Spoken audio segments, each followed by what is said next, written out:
Okay, we are live. This is Les Jenkins from Stupid Evil Bastard, and this is the revival of the SEB podcast. This time we're doing something a little different. Sorry, I had to get the applause in there at least once. And with me is Dave Hill from Dave Does the Blog. Hello, hello. My longtime podcasting partner. Long time and long time ago. It has been a year and a half? No, it's been longer than that. Do you really want to know? Sure. I can tell you.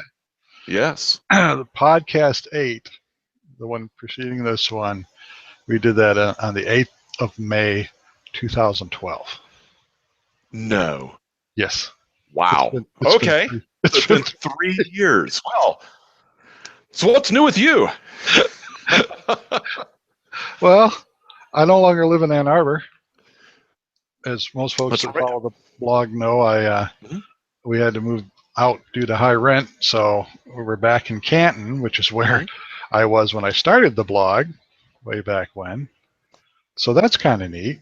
Cool.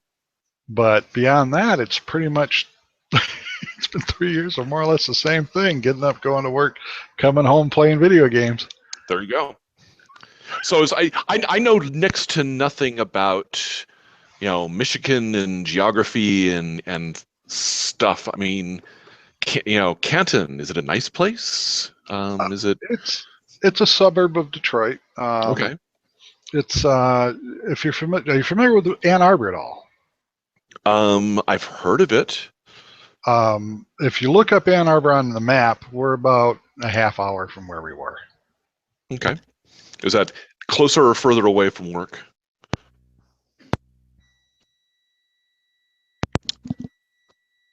I'm hearing nothing. Can you hear me? Okay. I can't hear you. And I'm not seeing any little green dots on your soundboard. Oh, no, maybe I am.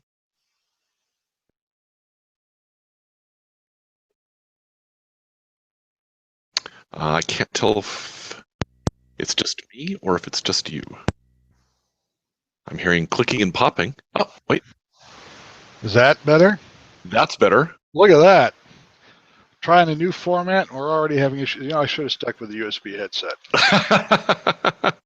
This one's got too many wires to come unplugged and buttons to push, and I don't even know what. It's a HyperX, and it's weird because it's got this little box that comes in the middle of it, which has two cables going, and then it's got two wires going into the microphone and the speaker jacks. And I'm like, well, what's the box for? Apparently, it's an independent volume, and supposedly there's a mute button, but nothing's labeled. So I mean, I could tell that's volume because it's got the little wheel. But beyond that, I have no idea what the hell the rest of these buttons do. I probably muted myself by accident. Anyhow, you were talking about Ann Arbor, and if you look at on the map, we're about maybe 15 minutes to the east of that. It's Wayne County, so it's in the same county as Detroit. We went from Washtenaw County to Wayne County, and I go into Livingston County to get to work. But it's kind of at the edge of all three of those. It's a nice little place. It's very much Ann Arbor light in some respects. There's no colleges here, but it's got quite a bit of diversity. There's several different ethnic groups that make up the area. As a result, there's a lot of really good ethnic restaurants in the area. Are there no-go zones? I've heard that there are no-go zones. As far as I know, there are no zones. So they're all yes-go zones. Okay. No one's told me to stay out of any of the zones yet. I'm hoping that they're all go zones. Good. It would be embarrassing if I was going someplace I wasn't supposed to go. Anyhow. So I don't know if you got any notes from anybody with suggestions for us to talk about. Not really. It was all. I won't cue the chirping crickets noise, but it was fairly quiet. I think maybe most of the people that have listened to these podcasts in the past have died or moved on to other social media or something. It has been 3 years. I'll be impressed if anyone watches this one outside of my mother. Well, I thought it would be interesting to do it as a video and as an audio cast, just because for people who are more visually inclined, they can actually see the lips move with the words. And as you said, you're going to be posting an MP3 version of it. So for folks that want to listen while jogging as opposed to watching while jogging, which is not safe, they'll be able to do so. Yeah, but it's also weird to look at, try and match the face with the voice, because I don't know about you, but my voice, to me at least, it does not match my face. But anyhow, I did get a couple suggestions. There was Vastich on the blog. He actually put up a question asking, he wanted to know our thoughts on the zealotry masquerading as leadership that seems to be on the rise in the U.S. Zealotry masking as leadership. Okay. And I can see I already mispronounced a word. This is maybe why you should type your blog entries instead of podcasting them. I've always sounded more intelligent typing than I do.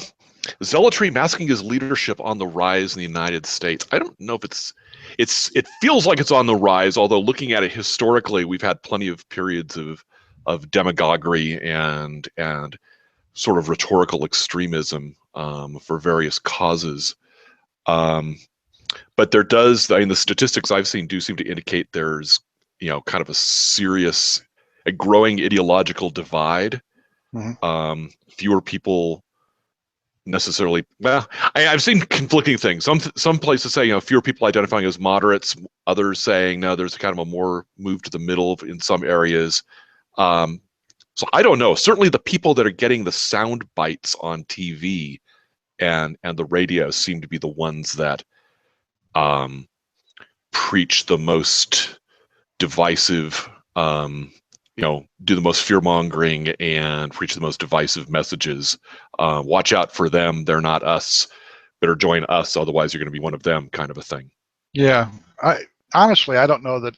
Is it really all that much on the rise? It seems like it's been kind of at a peak for a while now.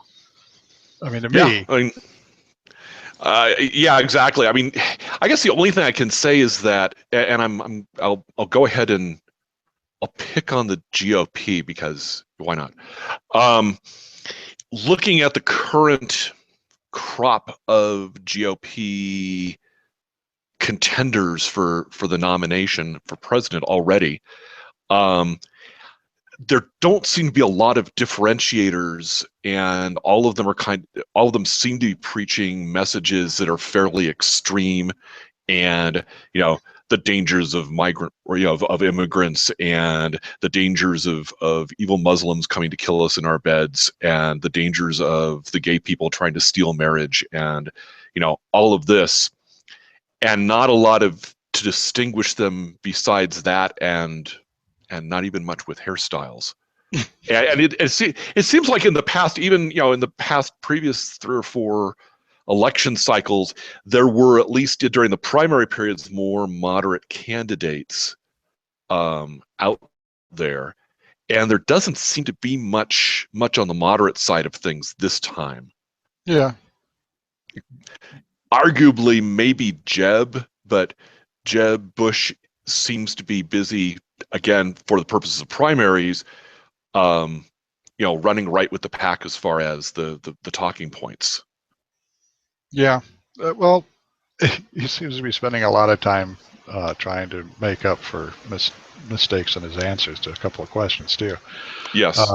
I haven't heard as much far-right talk from him, but then, like I said, he's been busy trying to apologize for saying he'd do the same thing his brother did.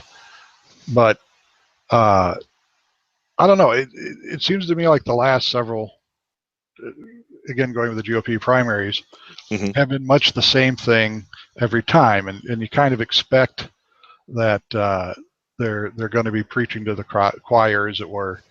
I don't know. I don't put too much stock in anything they say until they get past the primary, because at that point, that's when they're trying to talk to everybody. Yeah, I mean, the problem is, I guess, in part, it's the nature of the media cycle these days. It's just that even though, yes, they're speaking at this point to potential primary voters, which tend to be more conservative or extreme, especially in caucus states, they're still, I mean, we're all standing right here.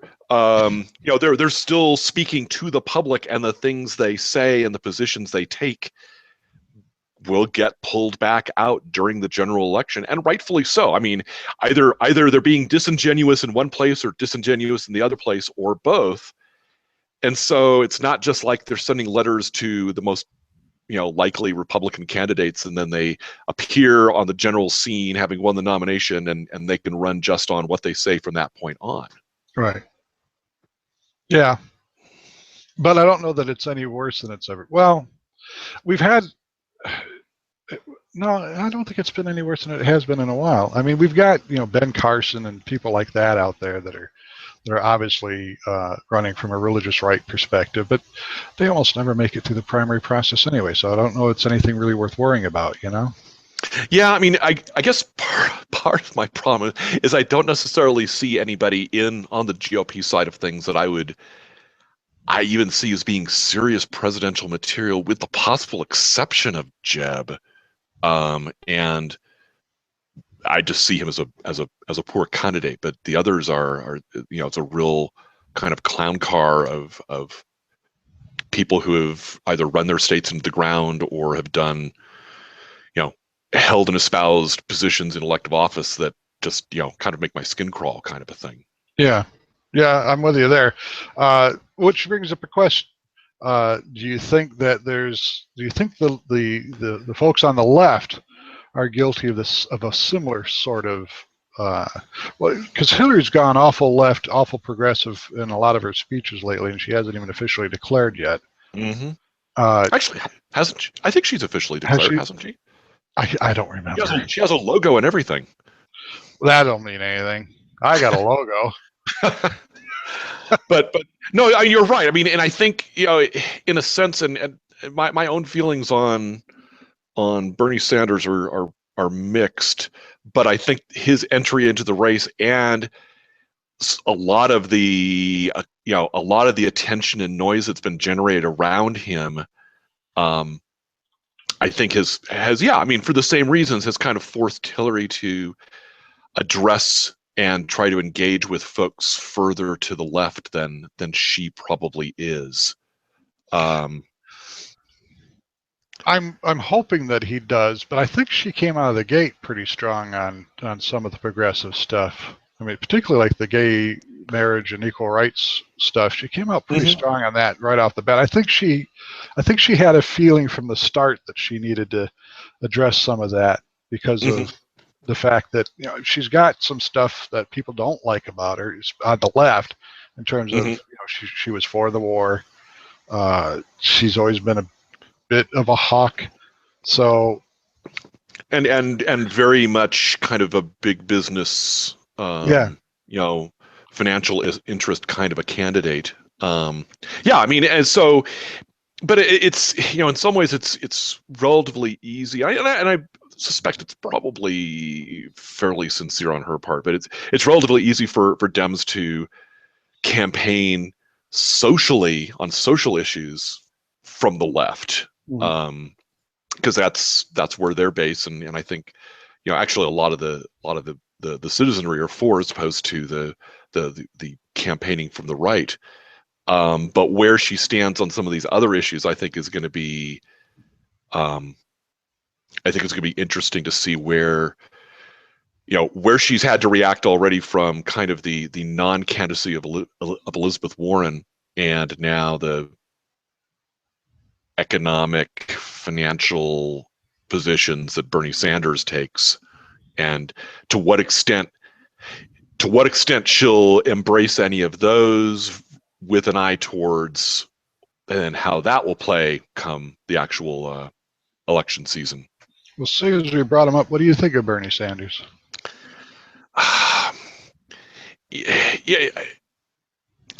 I'll be honest and say I haven't read a lot of what he's written in detail. Most of what I've read has been kind of the one paragraph, 2-sentence memes that pop up on various social media. I'm glad he's in the race, just because he does raise a lot of these questions and issues. I worry a bit that his followers. I made a comment of this on a comment somewhere on my own blog. A lot of his followers remind me of kind of the Ron Paul types. I was going to say the same thing. Just like, oh my God, Bernie Sanders, I love him, and he can win. He can win, and it's like, boy, that would be a really, really, really long shot. I mean, it's great that he's in there, and stranger things have certainly happened. But man, I wouldn't count on him. I wouldn't count on him winning the nomination. And the main concern there then becomes if these people become so invested in him and he doesn't, then does that end up hurting the Democrats overall next fall or a year from this fall? Because that would be my biggest concern. My two concerns with his candidacy are, one, if he loses the primaries, does that hurt the Democrats come the fall of 2016? If he wins the primaries, does he become the new George McGovern candidate and lose the election for the Democrats in fall of 2016? And maybe that's just kind of cynical pessimism on my part, but I don't see him as a candidate who can win the presidency, which means all of a sudden there's all these kind of weird triangulating political considerations, even though there's stuff that he says that I like and agree with. Oh yeah, I'll be honest with you. I like him a lot myself. Mm-hmm. I agree with a lot of the stuff he says. I don't think he would make a bad president. I don't imagine that he'd actually get the nomination. But I'll tell you this: I have never voted in a primary. I'm registered as independent. I'm not really that involved in either party that I've ever done a primary. But in Michigan, we have open primaries, and I'm tempted to actually participate in the Democratic primary this time around, just to toss a vote his way. Just as even if Hillary gets it, at least let her know that there are alternatives out there that some of us would entertain. Would he win the presidency? I don't know. I would imagine a lot of it would have to depend on how crazy the person that they pick on the right happens to be. Yeah. And how that person's image gets crafted and how the money in that flows. It was actually an interesting article in the past few days about some comments from some of the Republican National Committee membership folk expressing a little bit of dismay over how influential and how much of a parallel structure the Koch brothers have been building with their very, very deep pockets for conservative candidates, and kind of beginning to make noises about, well, unaccountable money, that just doesn't seem like a good idea. So how money plays a role in this next year's election, I think it's going to be very interesting to watch as well, because that could have an influence in any direction in terms of the messages that are made, in terms of if people get turned off by that and rebel in a different direction. I could see all sorts of things possibly happen. Yeah. I do have to say, I think it's a shame Elizabeth Warren didn't decide to run. I definitely would have gotten out for her. I think, my guess is if I was a betting person, I can see her, if the Republicans get in 2016 into the White House, I can see her running in 2020. I think she needs a little bit more. Honestly, I think she needs a little bit more time in office. Kind of the quick senator turnaround thing sometimes works, sometimes doesn't. The problem with it, the longer you're in, the more you have a voting record that people can stand up and point at and criticize. But I would sort of like to see her. I mean, she's very valuable, I think, in the role that she's in. In some ways, it was kind of a blessing in disguise when the GOP kind of kept her out of the consumer protection role in the administration, because it freed her up to get into the Senate, have a much bigger pulpit to speak from, and be able to do some stuff that she couldn't have done as an administrator. Right. Okay, well, I don't know if we answered the question to his satisfaction, but we at least nattered for a bit. Zealotry masking his leadership. I guess in some way it's leadership, if that's what people are willing to be led by. True.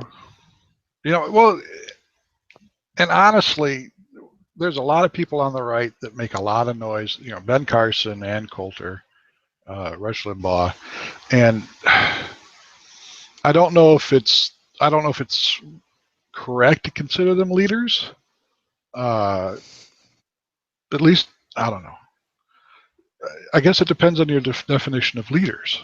True. I mean, there's certainly what's the term I'm looking for? View shapers? Thought leaders, as they say in the biz. Okay, yeah, that works. But I mean, Carson, is he even in office at the moment, or is he just kind of doing the Sarah Palin thing? I don't think he is. I don't think he's ever been in office. I mean, he's been a private citizen. He's a neurosurgeon and this and that, and he's written a couple of books. Carson in some ways has that maverick vibe because he's not from inside the system. He's not a big media person. He's not a big politics person.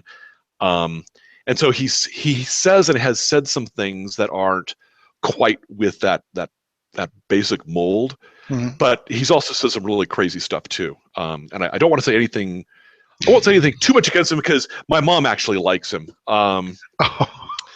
At least from the sound bites she's heard, and he's said some stuff that actually is kind of interesting. But some of the stuff he writes about just makes me kind of roll my eyes. I haven't picked on him too much. I actually haven't picked much on any of the GOP candidates at this point, just because there's so many of them, and it's sort of waiting for the numbers to thin out before it makes much sense to criticize anybody, unless they say something just unbelievably stupid. Right. Well, and to be fair, even Carson has said a couple of things that I couldn't say that I disagree with. Mm-hmm. But with so many on the right, there's so much crazy that goes along with the few good ideas. Like, I have libertarian leanings, mm-hmm.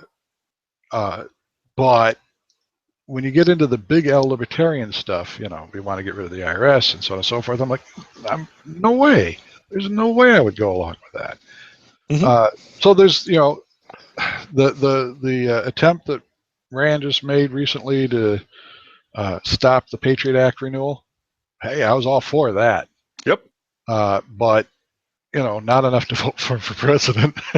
No. I mean, it's in a sense, our two-party system ends up with this very kind of adversarial. You have to take this package, or you have to take this package, and it almost becomes you have to root for these people have to all be the same. These people have to all be the same. And it's good to recognize that there are some different opinions and some different threads of thought on both sides of the aisle that you can say, hey, I kind of like that idea. I kind of like, kind of the civil libertarian privacy kind of stuff that Rand Paul, excuse me. I just got the two of them mixed up. Or even kind of the why are we leaping to intervene in everything stuff that his father was kind of all over.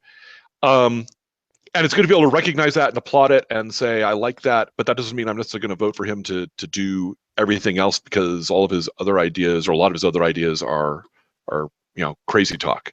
Right. And it's at times I voted for Republicans in the past. Most famously Rick Snyder for Michigan, because he seemed like a moderate, and honestly the Democrat didn't have really much to offer. I couldn't even tell you who it was now. Mm-hmm. At the time. Now, I didn't vote for Rick Snyder in the last election because he broke a lot of the promises he made in the first one. But it's not beyond my capability to vote for a Republican when it's better than the other alternative. Mm-hmm. I just don't see much in the current crop that would suggest to me they're better than basically what few alternatives we've had on the Democratic side so far. Right. Now, while we're on this topic of politics, my mother did write with a couple questions. Her first one was, how do we, the regular people, stop the politicians from adding unrelated and unnecessary items to an issue of importance when they introduce a bill? She believes it's called pork barreling. Well, pork barreling usually is. There's a couple of different ways that works. Yeah, you have pork barreling, which is like, oh, hey, here's this important bill that needs to pass, and by the way, we're going to build a military base in my district. Haha. That's kind of the classic pork barreling, but it's the same thing as goes with, hey, here's this important bill that needs to pass, and we're going to ban all abortions as this little writer to it. So it's all these kind of unrelated items. I don't know that there's a way to keep it from happening, because where I've seen attempts on the state level to do that, where bills have to address just a single purpose, it still gets contentious. What really fits in and now who gets to judge. And you can do something like that. You'd probably need to have well, I guess you could do it with congressional rules, but that's tends to be a really fragile sort of thing. Yeah. It's tough, and it's tough because a lot of these we do have these got to pass bills. They tend to be very long omnibus bills, and so if someone slips in something to favor a program or a base or something that will help their district or will help a particular constituent, it's hard to do anything aside from shining a spotlight on it. Well, I think the only thing that we could really, as regular citizens, regular people, as my mother said, I think the only thing we could really do would be to try and vote for people that might be inclined not to do that. The problem, of course, is the primary people that can do something about it are the very ones that probably won't do anything about it. Right. Mm-hmm. And that said, there's certainly examples of things that they do with that power that aren't necessarily always a bad thing.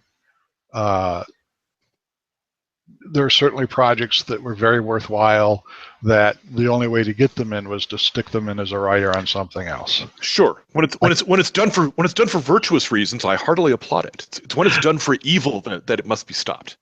Yeah, and honestly, it's one of those things where it's like, when you stop and you think about it honestly, yeah, from a liberal point of view, I'd love it if they, included extra funding for, special education and something. But at the same time, I can see how people on the right would hate that. Or, they would love it if there was more anti-abortion restrictions in a rider, and we on the left would hate that. So I don't know that we would necessarily want to stop it. For every evil that's done in its name, I think there's plenty of good that gets done as well, although I couldn't tell you anything off the top of my head at the moment. You know? It's a question of it's something that's certainly open to abuse, and kind of from a lawful process kind of perspective. Yeah, it's something we should try to discourage or come up with ways to restrict, but it's in terms of the content of what it has been used for, yeah, you're probably right. I'm sure that it's been used for positive things as well, or stuff that I would support that couldn't pass any other way except to be put into a must-pass bill. Yeah. So I don't know that. I mean, again, I think the only thing you could do would be to elect people that would be willing to change the rules in the Senate, and I don't know that we're ever going to have anybody that's going to go that route.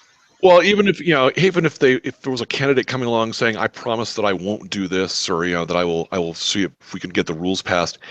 In some ways, that's one of the lowest, least important issues I can think of for a politician to run on. Yeah. It would be something that would kind of go into here's how we're going to reform politics, and kind of go in as a reform politician. But anymore, and maybe this gets back to the earlier question, that kind of a process thing doesn't play nearly as well or as interesting as kind of position, social, economic, defense, whatever sorts of position things that people take up as candidates. So am I going to vote for someone who says they'll reform the way that laws get passed? And oh, by the way, I really hold this, and this position that you don't like. Probably not, even if I like that idea. Yeah. But beyond that, I don't know of any legal way that we could do it. Yeah. Short of a constitutional amendment, and even there, I mean, how do you define it? It becomes difficult to pin it down. And I wish it wasn't that way. I wish that each of these ideas could be brought up for their own individual discussion. Mm-hmm. I mean, the only other way to do it, I mean, they were talking about this at one point, which was kind of the presidential line item veto. Yeah. That lets individual provisions, especially ones that have been kind of snuck in, get lined out. But that would take a constitutional amendment, and honestly, I don't see that as happening anytime soon. Above and beyond that, the other thing to keep in mind is that, for as much good as it does when your guy is in power, there's always that chance the other guy might end up in power. Yep. And now it's being used against you, Right. Mm-hmm. So yeah, I don't think there's a good answer to that question. But she goes on to ask, also, is it necessary to threaten or scare the elderly with things like your medicine is going to cost more, Social Security is going to fail, you must send money to organizations to help other elderly, the cost of food will be higher you can afford. Is it necessary? No, I don't think it's necessary, but it sure is effective. Mm-hmm. Yeah. And I think that's the main reason that happens. Especially, it seems to be a big tactic on the right. I can't say that the left doesn't ever use it too. I would be willing to say that certainly it's a tactic that both sides use. I mean, the politics of fear, the politics of if that person gets into office, here's the litany of horrible things are going to happen. Mm. Or if this bill passes, or if, whatever. It'll be the end of America as we know it. Yes. And you do, I certainly seem to hear that more often from the right, certainly in the last several years, than from the left. There was some of that during the Bush years from the left. Mm-hmm. I would argue sometimes with a little bit more justification than others. But the scaremongering around things is effective. There was some analysis I was just reading recently that showed that, I mean, messages that are about fear, that are about drawing lines between us and them, tend to be more effective and have more of an influence. So how are you going to keep people from doing it? Aside from pointing at it and ridiculing it when it happens. Well, every now and then you'll get somebody who says, I'm going to run a positive campaign, I'm not going to go negative, blah, blah, blah. Invariably, it doesn't go well, and they end up going negative anyway, because it seems to work. Or if they don't go negative, it's only because there's super PACs and other political organizations that are doing it for them. Right. And honestly speaking, I mean, it's going negative isn't necessarily a bad thing. I mean, I think it can be important to say, hey, I think that if this happens, this negative result will accrue. Or I've seen what this candidate has said about this, and this, and I think that's a problem. Mm-hmm. So, I mean, I think you could take it too far, though. I mean, absolutely. The whole, like I said, if this person, like the whole thing about Obama, and if he wins re-election, it'll, you won't recognize America in 5 years. Oh, give me a break, Mm-hmm. I mean, for as bad as I thought Bush was, and I think he was probably one of the worst presidents we've had in a long time.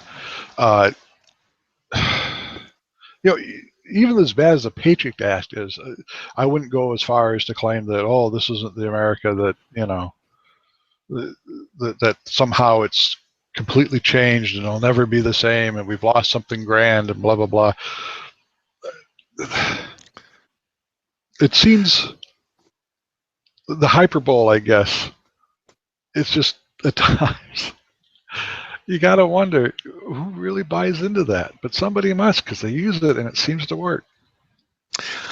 Yeah, although, well, yeah, because I was going to say most of the people I know, left or right of center, roll their eyes over that stuff, including some of the stuff from their own side. Mhm. But I hear people having discussions and talking about this stuff and repeating these things like they're honest to God real. And these are not, vagrants shuffling down the street talking to themselves. These are like, professional, business people saying, oh, well, if we do this, it's, we're on the road to socialism and they're going to start opening camps for re-education. And it's sort of like,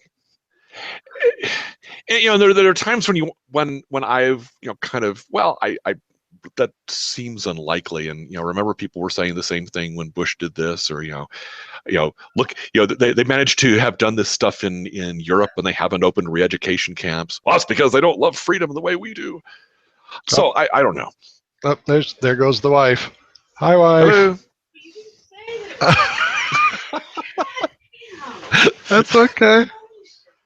Well, because you were downstairs watching TV, I didn't want to bother you. Well, you don't have to leave if you don't want to. I mean, I got my headset on. Guest starring. Guest starring, my wife. She's a wonderful woman. So, I don't know. I wish, people say that they'll respond to candidates with a positive, unifying message, and the track record for that, for people responding that way, doesn't seem to be very high. Yeah. Uh-oh. Well, that was my wife kibitzing from the side. She suggested, that was one of the messages that Obama had, and that was he did get a good response, I think, in the elections. Unfortunately, it just didn't get any traction in Washington politics because, honestly speaking, and very openly, admittedly, the GOP's job over the last 7 years has been to keep Obama from doing anything. Yeah. Yeah. And honestly, I think he tried longer than I don't know if I want to say reasonable, but longer than necessary to try and be fair and work with them when it became abundantly clear that they just weren't going to do it. Mm-hmm.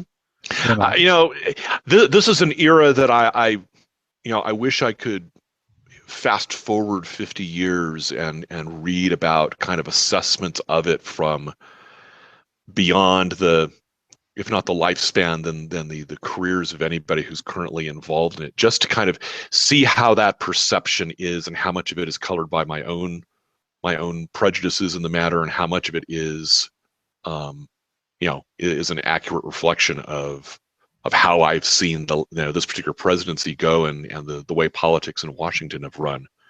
I'm also afraid to fast forward 50 years and see people huddled around small islands in a burned out world, starving to death. So maybe I don't want to know that. And Washington politics will be the last thing they talk about, except to curse the ancestors. Oh. I don't know. I tend to agree with you. I realize that's I have my own perspective on it, and I'm sure that there's people of a Republican stripe that would hold a very different opinion of how the president managed things with these various bills that went through. But everything I've seen and everything I've heard, even from their own lips, was, we're going to obstruct, we're going to keep this from happening. We're going to keep this president neutralized because, that's the only way we can win now that we lost. So apparently we've actually got a couple of viewers, it looks like. And one of them is my buddy Greg, who just sent me an instant message that said, in a world where a senator can say, quote, the Supreme Court may overturn health care payments and we could fix it, but won't. So the whole health care law is flawed. It seems like any political marketing can work. And yeah. That's the crazy thing, is that the GOP has had so many opportunities to make this work, to take something that was originally a Heritage Foundation idea, Governor Romney's idea, put on a national scale something that keeps private insurance companies rolling in dough. And having decided that this is some sort of existential line in the sand to try to keep that guy in the White House from taking credit for this, the fact that they haven't been able or willing to do anything to fix any of the problems that have been identified, it's unconscionable. It boggles the mind. I mean, honestly, the fact that it is originally a Republican idea, the fact that it gave them many of the things they wanted. They got rid of any possibility for a single payer option at all. The fact that to be that focused on, we can't let him have any kind of a victory, that you would rather burn it all down than to go, okay, it's not entirely what we wanted. Here's some problems we've identified, but overall, this is pretty much in line with what we've been advocating for years. So let's fix it. Let's put in the stuff that it needs and take out the stuff that doesn't work, or at least make an attempt to fix it. But no, it's because the Democrat got it in there, and particularly the black Democrat that we can't stand, we're going to burn the whole fucking thing down. I just don't understand that. Okay, it's tribalism or political game playing at its darkest. I mean, it's more about who wins or loses versus what's best for the country. Yeah. Well, on top of that, they don't even have an alternative. I mean, if you want to burn it all down to take away whatever semblance of victory he's gotten, his legacy, whatever, at least come up with an alternative proposal. Something that we can at least say, okay, yeah, I could see some good in that, but here's the stuff that we don't like. Let's try and work it out. I'd be fine with entertaining an alternative idea, but they don't have any alternative ideas. Yeah. It's take it back to the way it was, which was shit. Yes. Which everybody complained about. I mean, the whole reason the ACA passed, the whole reason Obama won the White House saying that he was going to do national health care reform is because it finally reached a point where that became a critical issue for enough of the citizenry, enough of the voting public.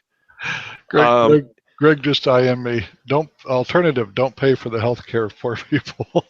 I think that's a lot of it for some folks too. It does seem like some folks are indignant with the idea that poor people are getting something they don't deserve. Yeah, I don't know how much of that is kind of, again, the lunatic vocal libertarian wing of the party, or whether it reflects a widespread feeling, that sense of, oh, they're all layabouts and lazy, and they haven't pulled themselves up by their bootstraps, so let them die in the streets, kind of a thing.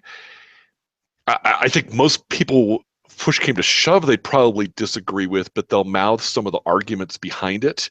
Well, if they would only find a job, then they could they would be able to afford to be able to go to a doctor. Well, no, they wouldn't.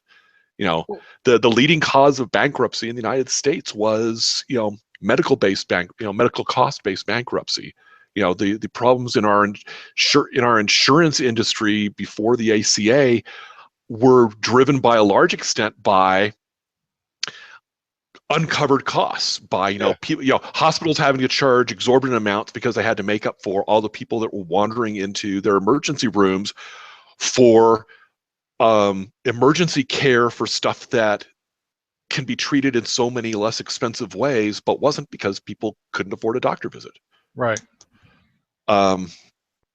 It was a profoundly broken system, and the idea of, well, we'll go back to it, but we're going to say, maybe to begin with, that we're going to try to keep the parts that people like is even more disingenuous, because the parts that people like are the parts that are being paid for by the stuff that the GOP doesn't like. The idea of, oh, we'll let people keep their coverage, or we'll let, we won't have pre-existing conditions. Well, if you do that, you've got to find some way to pay for that. Right. Right. Um, Honestly, um, I had a thought and now it just went out of my head. well, with the Affordable Care Act, you could actually go to a doctor and see about any sort of cognitive function impairment that might be causing ideas to Oh, leave your head. And that's what it was. That's what it was. My comment was going to be, it's almost like these people don't understand that you're already paying for poor people's health care. Mhm. Even if they have insurance for their employer, the whole idea of an insurance company is everybody pays in, and while you're healthy, some of your money is used to pay for the guys that aren't healthy, and then when you get sick, some of their money will be used to pay for your health care. You know, Mhm. they don't seem to understand that's how it works. That's how it works right now. Mhm. You know, Well, and we paid for uncovered people, yes, through higher medical care prices because of uninsured people, through loss of productivity, through people that lost their jobs and had to go on public welfare because of health issues, you know, and through a variety of ways. I mean, those costs all come out somewhere, yeah, and just because they're not showing up on your tax bill doesn't mean that you aren't paying. Lined out as medical care doesn't mean you're not paying for them. There's a yes, cattail. yes. Cuddles has decided that he wants in on the podcast. Hello, buddy. Just stay off the keyboard, please. Thank you. Why don't you lay down on your little mat there? Thank you, buddy. So are there any fun, positive, non-politics evils of society questions that came up? Unfortunately, not at the moment. My mother and Bastich are the only two. Well, I don't know. Maybe if I go back far enough, because we did originally formally announce that we were going to bring it back in February. March, I was going to say, yeah. It was February, and as a result, I think somebody left one or two comments. Let's see. Yeah, I'm going to revise. There's 5 comments on the original announcement from February. Bastet, basically a variation on what he said in the most recent one. How about the rides Bass had a remasquerading as a right, like the right to not have any working knowledge of science beyond fire being hot and painful. I would go into a more detailed example. You can just check any news aggregators for specifics.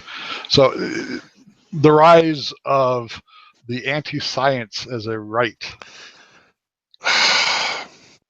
Yeah. Yeah. As a right or as as a yes, anti-science is a right, or flipped around or related to it is this idea of my religious freedoms require that I get my way no matter what. And so from a science perspective, if I believe X and the scientists say Y, well, they don't get any say in it because I say X, and otherwise you're harshing my religious mellow. Um, or just, I don't like the science, it gives me unhappy answers, so go away. We'll just defund you. That whole thing, yeah. Well, trying to not going in too much further into that because honestly, I'm not sure what to do about that. But Greg made a couple suggestions here in the instant messages. He asked if we've seen Jonathan Strange and Mr. Norrell yet. I think the first episode of that was last night. It's on the DVR. We just haven't had a chance to watch it yet. I haven't seen it because we cut the cord. What was it? 6 months ago, I think. And then while we were still in Ann Arbor, we were trying to get back from. Well, the budget was tight, and that's part of the reason why we're now in Canton. So one of the things we did was we looked at our internet service cable bill, and UVerse, it was $106 a month for the 200 channel package, got us BBC America and such, and it's $8 a month for Hulu Plus. And it was like, if we're going to drop something, we're going to keep the internet because we use that more than we do TV. Yeah. And $8 a month is a damn sight cheaper than 106. So Well, I read the book. I always want to call it Doctor Strange and Mr. Norrell, and I know that's not right. And I know why. And I know why I say that too. I read the book, and I thought the book was fascinating. I'm I'm concerned about how it's being fit into I think an 8-episode limited series. Just in terms of there being so much stuff, but I am very much looking forward to watching it. I'm hoping that it'll be picked up from Amazon. The problem with that, of course, is that Amazon only picks up series after they've been completely run. So, like, we'll eventually see the season 3 of Orphan Black, but it won't be until after Orphan Black has actually run its course. So, trying to avoid any spoilers on the internet's been a lot of fun. Yeah, we've gotten way behind on a lot of things on TV. It's just, either things have been busy or there's just been so much. This is really, it's kind of in some ways a golden age for science fiction, fantasy kind of genre TV. So there's shows that we're watching episodes of, and they're showing Christmas commercials, and it's like, oh, we're a little bit behind on this one, yeah. So how about, do you have Netflix? Well, we got Netflix so that we could watch Daredevil. Okay, so the Daredevil series. You can at least answer the next question you had then. Have you watched any of the Daredevil at all? Yes, actually that one we got through. I sort of forced that one through to get us to a conclusion. I thought it was great. I thought it was really well done. Origin, gritty origin of a kind of non-super powered hero aside from the whole radar sense thing. The fact that Matt Murdock gets the shit beat out of him on a weekly basis and doesn't spring back up at the beginning of the next episode looking fresh as a daisy, is kind of cool. It was actually funny because we were watching that and we started watching at the same time something we're really behind on, which is Arrow, also on Netflix. Arrow I think has now been running 3 or 4 years. Yeah. And I had to put a stop to watching Arrow until we were done with Daredevil because the two of them are about the same kind of hero, but Arrow came off as so cartoony compared to Daredevil that I couldn't watch them back to back. Now we're sort of binge watching or watching an episode or two every night or two of Arrow, trying to catch up on that. But I thought Daredevil was great. Okay, so that brings us to his next question, which is season 2 has a Punisher. I saw that. Well, I think it's a great villainous character to bring in. I'm going to assume there's going to be more to it than just the Punisher. But it does. The Punisher is another one of these. He's a guy. He is a high performing guy, but he's just a guy. So it's not. It's not going to be Daredevil versus the Silver Surfer or something like that. Right. So the Punisher actually brings with him a great story in terms of tragedy and out to defeat crime, but doing it in a way that Matt Murdock in Daredevil consciously rejects, which is killing. We'll just kill them all and let God sort them out. So I think there's a lot of potential there. Having Daredevil, having the Punisher. I'm more worried about, is Daredevil going to seem hokey when he's spending all of his time in the new outfit, as opposed to when he was kind of running around in his black sweats and a black mask. In some ways I felt the weakest of the Daredevil episodes was the finale, where it became much more kind of superhero-y in terms of he's in his costume, he's going toe to toe with the Kingpin. A lot of the character nuance sort of went out the window at that point, but it was still great TV. I think the Punisher is a great idea to have on there, but it's going to have to be about more than just that. There's going to have to be something else going on around there, some villainous group that the two of them are both kind of squaring off against, and then you get into all of the, does Daredevil protect these people even though they're doing bad stuff? And what does that mean for his culpability and all of that sort of thing? I want to see more of Matt Murdock in the courtroom. Mm-hmm. We didn't get a lot of that in the the first series for a variety of reasons, and so seeing it in the second series I think would be nice too. Well, and again, haven't seen it, don't have Netflix, although we've considered adding it. We signed up for it a while back, and I was very unimpressed at the time. It was mostly most of the movies. They didn't really have a whole lot that we wanted to see, and the TV stuff was all really old stuff that I didn't care to watch again. Now that they're doing original series, I might try it again, but for the moment, I'm not that worried. Because, I mean, with Hulu, honestly, we've got pretty much anything you could want to watch short of anything currently on CBS. Although even there, they've got, like, I think 14 out of the 15 seasons of CSI, so if you're into CSI, you can see most of that. You gotta watch it for weeks. Yes. But like most of the CBS offerings are things like, not necessarily a bad thing, but old Twilight Zone episodes and stuff like that. But like NBC, Fox, the CW, Channel 7, which is ABC. I don't know why I repeated it. Those the primary shows are available, the day after they air, and as we tended to DVR everything anyway, watching it the next day is not a big deal to us, Right. So it's been worth the $8 a month to be able to play it on the PlayStation 4 and feed it to the big screen TV. It certainly helped, save some money for us.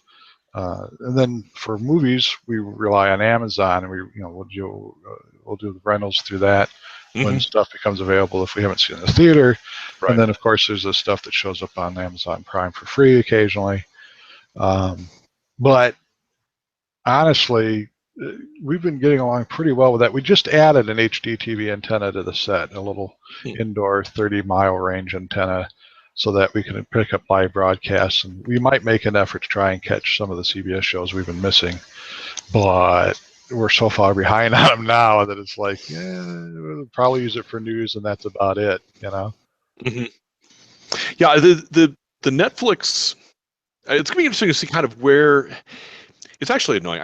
I grew up, with the classic, you had your local 3 network channels and maybe 4 or 5 independent channels that ran reruns, syndicated shows. And, things grew up, and you had cable, and you could do this much cable, or you could do this much cable with extended packages. And now all of a sudden, everything's fracturing apart, and you can't just say, well, everybody can get to something if they're willing to, pony up for that level of cable package. It's like, oh, I've got my Netflix stuff over here, and there's this stuff coming out original on Amazon over here, and this network is doing this, PlayStation Network is doing an original show, and all of this stuff, and it becomes like, I don't want to subscribe to everything to see all the stuff that I want to see. Right. It's just not fair. I'm entitled to it, damn it. Well, I have to admit, I think our biggest disappointment with cutting the cord is that there isn't currently, outside of Amazon, the stuff that they carry, and some of the stuff on Hulu, there isn't anything to get next day airings of stuff from BBC America.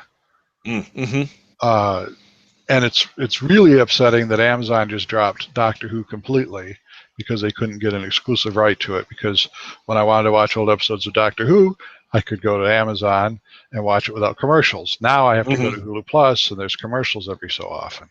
Right. The Sony, being a PlayStation guy, having both the PS3 and PS4, we did get to see the Powers show, which wasn't terrible. It often came across as something the local community theater would put on. That's unfortunate. I watched the first episode was out there for free on YouTube, I guess it was, and I watched it. It was sort of like I kind of if I would have watched it, but I couldn't see going out and doing anything extraordinary to get access to it, especially since I'm sure it will eventually show up in some other medium. I think they're going to release it on Blu-ray at some point. The special effects are probably the weakest part of the whole thing. Ironically, the best special effects sequence probably came in the finale. It was the first time they actually had a character do something. I was like, oh, okay, that looks halfway decent, you know. 'Cause they had a couple of characters that flew here and there throughout the show, and it looked like people strung up on wires. Again, it wasn't terrible. The storyline was interesting enough, but you could tell that it was definitely a very low-cost Low production. budget. Mm-hmm. Which, again, not necessarily terrible, but, you know, I mean, it's kind of like watching old Doctor Who, the original series. Okay? You gotta really want to hear the story. You gotta really want to pay attention to what's going on, because if you're there for the sets and the special effects and the acting, you're in the wrong place. Now, to the credit, the sets weren't wobbly and they weren't made out of cardboard, but beyond that, Yeah. That was kind of the impression that I got, which is a shame because it's been an interesting comic book series, and I really like the creators that are involved. So I'm kind of sorry to hear that the execution on the TV show, which went through about 5 different versions and restartups and stuff like that, ended up being kind of like not quite what. Now, that said, Sony has signed up for a second season, so there's always hope that it might get a bit better support. Cool. But at the moment, you know, like I said, if you watch the first season, you probably wouldn't be terribly impressed. But I don't know. It was, you know, it didn't cost us anything extra. You know, we already have a PlayStation Network subscription because of my gaming habit. So, you know, it was a nice bonus. You know, for free, I wasn't going to complain. Right. But I mean, they're coming out with PlayStation's coming out with their own streaming service in the near future, which looks interesting. It includes some of the stuff that we don't get from Hulu and probably couldn't get through Netflix, but the price is around $50 a month for the base package, and then if you want some of the extra channels, like if there's an ESPN option, which I don't care about, but that adds another $10 a month. And by the time you get done with it, you're back to paying what you'd pay for cable, you know? Right. So, but I mean, if they were to get BBC America on there, I'd be sorely tempted to take them up on the offer. The first streaming service that gets BBC America, I'll probably be signing up for that one because that's probably the channel I watch the most. Yeah.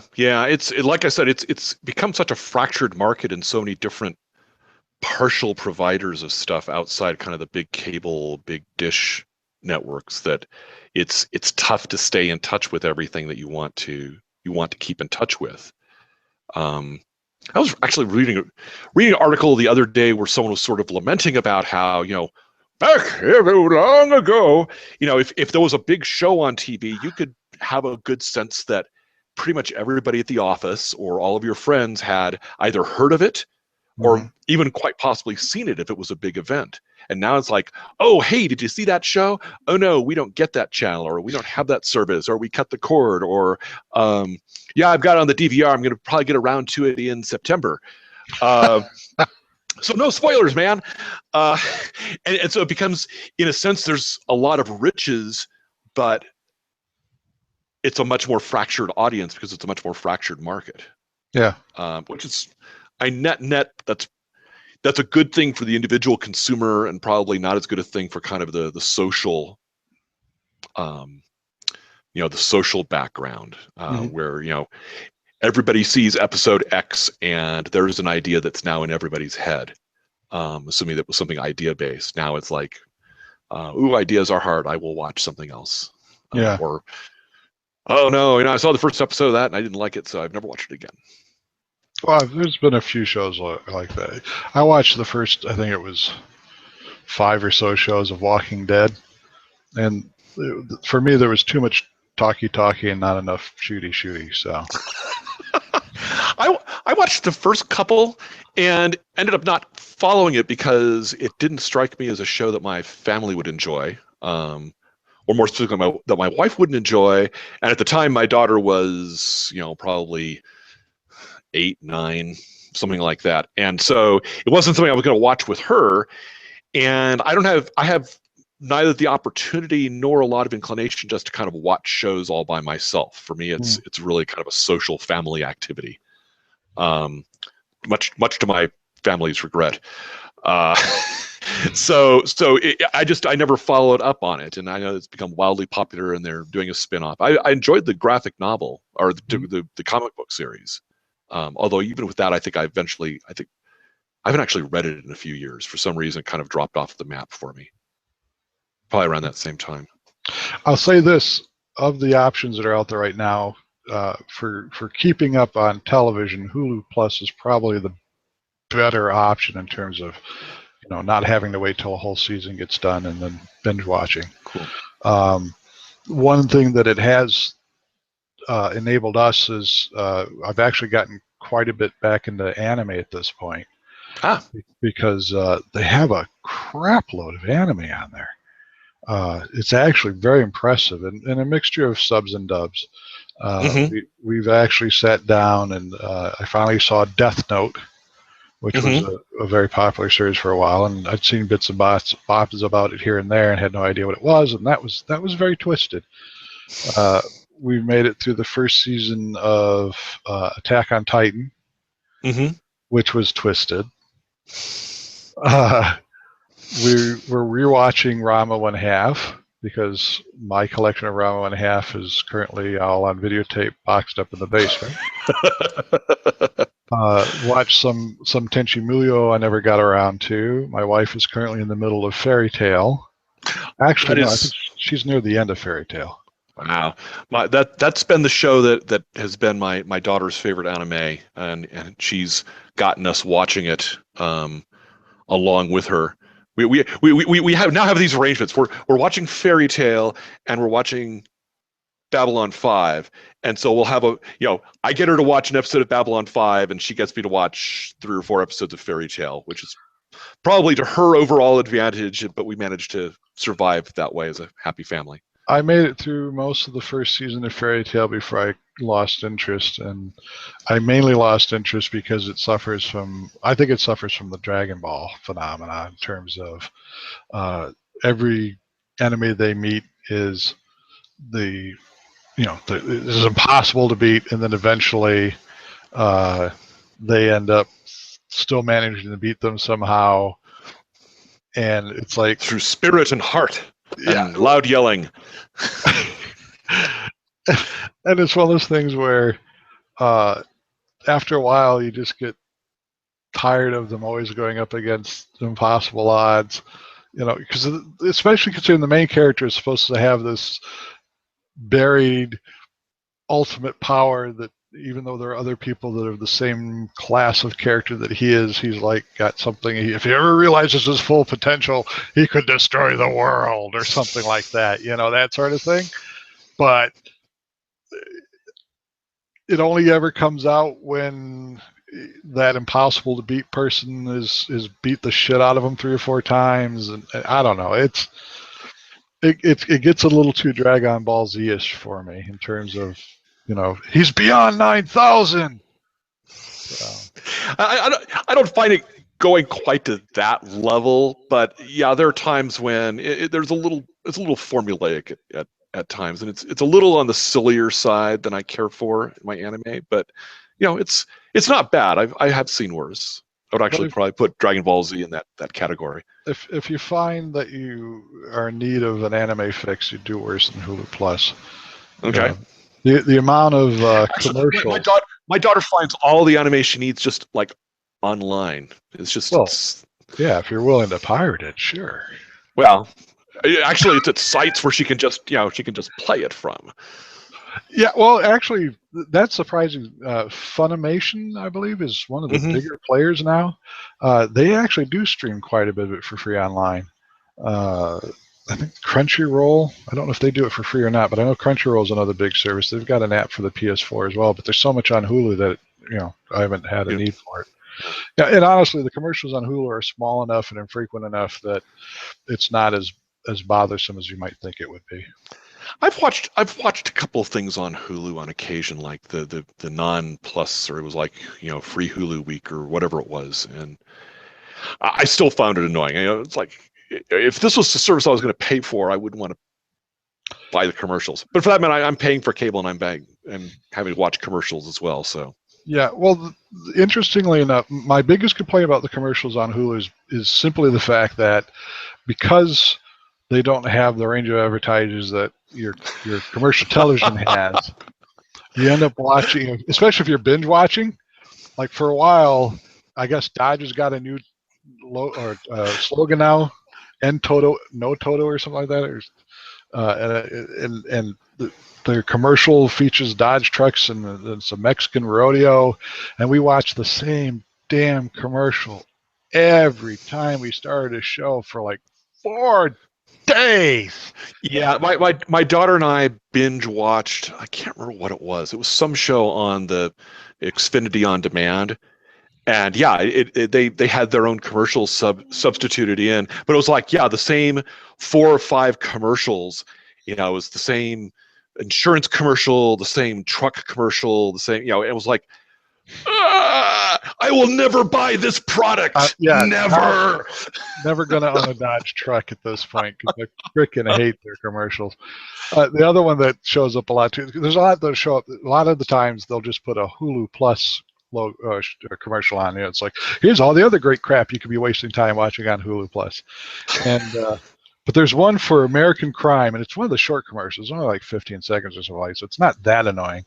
But there's an African American suspect sitting in a jail cell, and I don't know if it's a prosecutor or defense lawyer or a cop that's talking to him. She's sitting there and she's saying to him, "The woman you supposedly love is dying," and he just kind of stares at her like she's speaking, Swahili, and that's the whole commercial. The next thing is like American Crime on Hulu Plus, and then it shows like a door closing and the guy's still staring out the window at her, and it's like, I have no desire to watch this show based on this commercial. But it probably made for a great tagline around the household for a while. Yeah, the woman you love is dying. But I mean, there's no context at all. It's American Crime. It's like, okay, sounds depressing. Yeah, moving on. Thanks for keeping it short. Oh, so we've been at this for just looks like right around an hour. Yep. Well, fun. Yeah, I didn't really have a lot else. I had kind of scribbled down some stuff. We talked about TV. There's a new show that was just starting up, Dark Matter. I think that premiered on Friday. It's on Sci-Fi, so you haven't had a chance to see it yet. It may be gone by the time it shows up on. I don't know Hulu. I haven't actually looked to see if Sci-Fi does next day airings on Hulu because Sci-Fi fucking sucks. That's largely been the case. There's been some good stuff on there. And this actually looks like it has the makings. It looks like they're actually trying to get back into science fiction, and not in a gigantomosquito versus Sharknado kind of a thing. The last original Sci-Fi series I watched was the one where at the Arctic base that's been doing experiments with a virus and it gets out and is turning people into zombie kind of creatures, and I forget what it was called now. I want to say NXS, but that's like a music group. Oh, the Inkses, yeah. That's what I always called them before I knew that was you actually spelled it out. My wife mocks me for this. But whatever the hell that was the last, and I got about halfway through that before it was like, okay, this is another one of those where they're going to drag it out. And it's like, okay, can you give us some small answers to keep our interest? No? Okay, I'm done. So I haven't looked to see, since we cut the cord, I haven't looked to see whether or not Sci-Fi does next day broadcast or not. Because, I mean, even when they do try to do something serious, it still comes across kind of like Powers on PlayStation Network in terms of being slightly over community theater. Well, I'll let you know how Dark Matter turns out, or whether it's worth tracking down. The one I'm looking forward to, and I haven't checked this yet either, but I need to check to see if AMC does next day airings on Hulu Plus. Humans. Yes, that looked interesting.